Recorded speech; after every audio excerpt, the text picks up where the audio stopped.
So first off, we're going to be taking a look at something very short. It's only a single game. This was sent in by Olaf. So actually, we have two first-time people here. He did want me to take a look at this last time, and I told him I would get around to looking at it. So fortunately, I forgot to get to it before today, but I figured, just to make sure I do it, I'll do this right now. I have not watched this. I just know that it's a single game, and that's what we're going to be in for this. And it's going to be Duck Hunt versus Pikachu. Because I haven't watched this, I have no idea what level Olaf is at. I'm going to assume more beginner-ish. So basically, the main things that I'm going to be looking out for in this matchup in particular, or at least at this skill level, is I'm just going to see kind of how well he deals with Pikachu's aggression. Are we dealing with the Thunder Jolts correctly? And when are we using our projectiles? Because I feel like we're probably going to see a lot of bad projectile pulls, and then the Pikachu's going to capitalize on it. And then I just want to see good recovery habits, and I think those are going to be the two main things I'm going to look for, because obviously I'll see what type of skill level he's at, but those are kind of like the most important things to have at the beginning. Hold up, I saw empty chat. I think that's because I reset the Streamlabs thing that it did that, but yeah, no, there's two other people that typed before. Yeah, I want to say it's because I reset the sub poll that it did that. I'm not sure. I'm just assuming that's how Streamlabs works. Either way, let's see what happens. But yeah, overall, real quick on this matchup, I think this matchup's actually very, very even. It was kind of even like that back in Smash 4. Basically, the main thing is that Pikachu has a very, very hard time getting in. Obviously, once Pikachu's in, then he's got a pretty good time of dealing damage to Duck Hunt. And a lot of pretty good ways to edge guard too. But you actually do have quite a couple. You have a decent amount of ways to mix it up against Pikachu in terms of recovery. And that Can aside is always been kind of rough for him. He doesn't have any good answers to Shield Can. And because he is very light and he's a fast faller, he actually is one of the easiest characters to combo in this game. So he'll actually die decently early, and he'll actually die to Can, which helps out a lot. So if he's doing a lot of unsafe moves on your shield and your Can isn't too stale, then your shield Can actually has a pretty good chance of killing him at 160, which, considering how fast you're going to rack up damage on him, that's pretty good. But yeah, either way, let's see what happens. Oh yeah, you also outrange Pikachu too. That's the other thing that helps. It's just that Pikachu has disjointed hitboxes. Ooh, yeah, a little bit late on that second jump. Yeah, we don't want to be throwing out smash attacks. Yeah, this is a matchup that you don't really throw out Clay Pigeon for, just because there's a lot of... it's kind of RNG depending on what cycle Pikachu's on. But Pikachu can run underneath the Clay Pigeon, but if you do the Smash one, it's a little bit harder. But just regardless, Pikachu is such a small mobile character that you only throw out Thunder Jolt. You only throw out Clay Pigeon when Thunder Jolt is stale and he has to land, because it's basically a guaranteed punish. And that basically will lead to a kill 80%. Yeah, kind of like that, except obviously you need to know that Pikachu is landing with Thunder Jolt. So the Clay Pigeon is able to go right over it or right through it, and that can punish Pikachu. But in that instance, Pikachu is way too high. Yeah, you're not going to be using smash attacks there.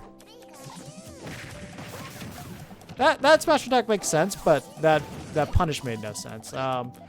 Obviously, when they're at those lower percents, you don't want to be using smash attacks, because that's just a big high committal move that will get you punished easier, and you can do a lot more damage off of throwing something like a Clay Pigeon.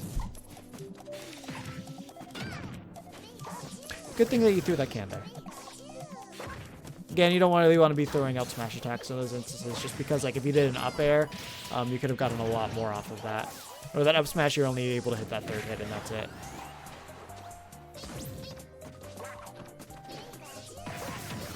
You don't want to be smash attacking your can like that too. Yeah. You can move your can by pressing B. You don't have to have smash it.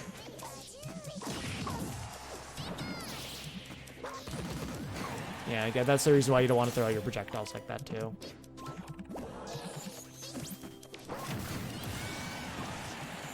Yeah, you just kind of caught him slipping. Still, just throwing out smash attacks and hoping that they fall into it is not a strategy that's viable.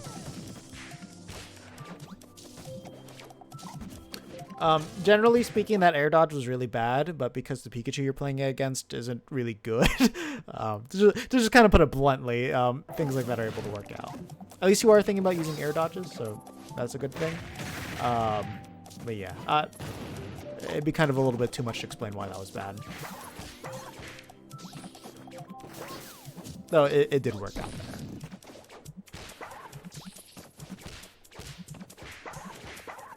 So at that instance, you kept holding in, so that's why that Pikachu was able to get those up airs. So you want to hold away with your control stick so you can DI out of there.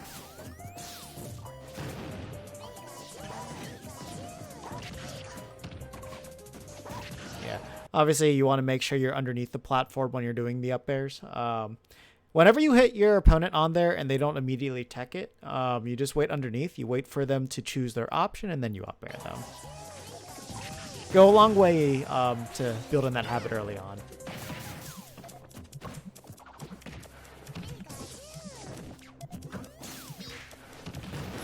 Yeah, he wasn't paying attention to the can. That can help you like ultra safe from that instance. Pikachu. Again, yeah, like this is the issue that you have right now is like you're just throwing out random moves and you're just kind of hitting the can without thinking why it's good to use this can, and you aren't even thinking about like any strategies that you can be using in order to just like kind of get a good position on him. As of right now, you're kind of just concerned with pressing a button or just hitting the can, but not really thinking about why you're doing it. So definitely something you need to do is like, you need to learn the basics of Smash. That's for sure. I think more than anything, that's probably what you want to focus on. And then after that, you kind of just want to learn how these moves work. Okay, you at least got the Clay Pigeon combo. Yeah, like, you know, that F Smash, like if that Pikachu player is a little bit like more patient, they could have easily got an 80% combo off of that. Again, that was not an ideal situation to throw out cannon. If you look right here, see, like you're right next to the Pikachu and he's like falling down with an attack, so he could just come down with Nair to negate it and then punish you for it. And even if that didn't happen, you would still hurt yourself as he's falling down because your can's going to come out too slow. So you want to like step back and then jump and throw can in this direction, so that way you're safe and you get can out. Yeah.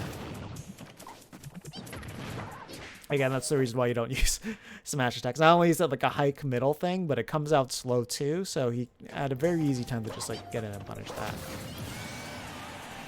See, like, yeah, you're still just kind of like throwing out moves. Like, as of right now, like to kind of give you an idea of like the mentality of this Pikachu player. So this Pikachu player at least understands some things. Like, he understands to get out his punishes. Like, you know, he did the whole tech situation, jab, expect you to roll and all that stuff. So this player is not unfamiliar with how Smash works mechanically, but they're kind of in that mid-level stage where they don't know how to fight bad options when they happen because they're always expecting good options. So that's kind of the reason why it's like, you know, you've displayed a lot that you're going for like these random Smash attacks just because they're Smash attacks, and like he's just not really picking up like that's an option that people will throw out if they have no idea what they're doing. So that honestly is something that you can use against like mid-level players and stuff like that.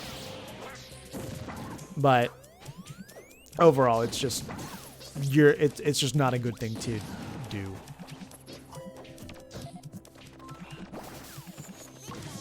Again, like you're not even watching where that Pikachu player is, and you decided to F Smash there instead of do something productive. And even if you hit him with F Smash, like if for some reason if you teleported over there, like maybe you would have hit him into the can, but like you could have done a way more damaging combo by hitting him into the can and hitting him back to yourself and like bouncing back and forth. So it's like you really need to understand the mechanics of this character and what you want to be looking at for all these different percents. Like when you're at these low percents, you are not trying to do smash attacks unless it's like Clay Pigeon up smash, because like that actually leads to a combo.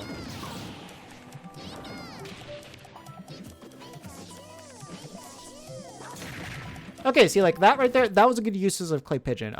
Unfortunately, the Thunder Jolts weren't stale yet, but yeah, you can use Clay Pigeon to go through that after Thunder Jolt stales twice.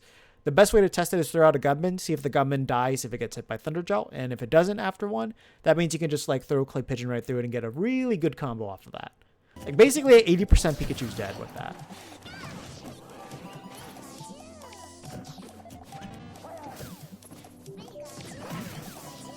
Again, like F Smash is not going to move your can too far. That basically just sets up like a whole anchor can scenario, and it makes it really easy for Pikachu to punish you if they kind of know what you're doing.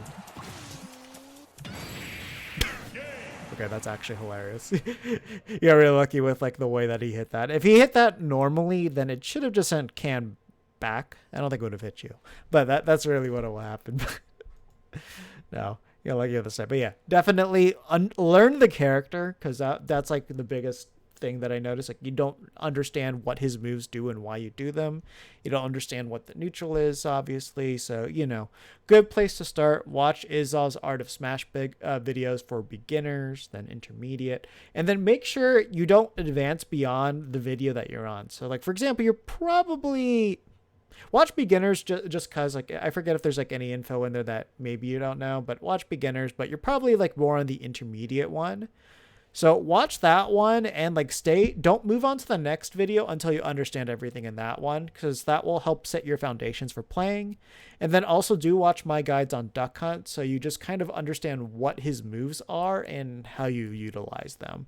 And with those two things, that's where you need to be focused on. Just learn this character and like learn how Smash is played.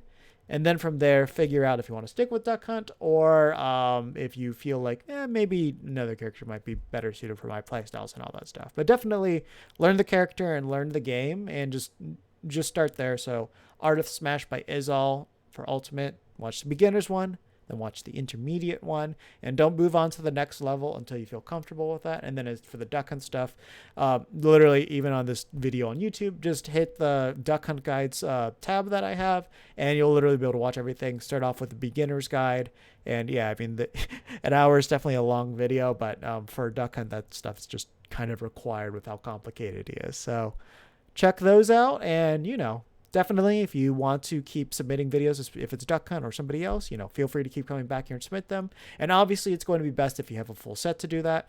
And if you guys are going to be submitting, YouTube is the best way to do it. And just try to at least get a set in, or like preferably with like fighting the same exact person. So that way you at least have like 2 or 3 games. And then we can see what your adaptations are and what really needs work. It's kind of hard to tell off of one, but those are just generally the tips for this. So with that said, this was definitely a start. Everybody was here at one point, so don't get discouraged, and just keep on going from over here.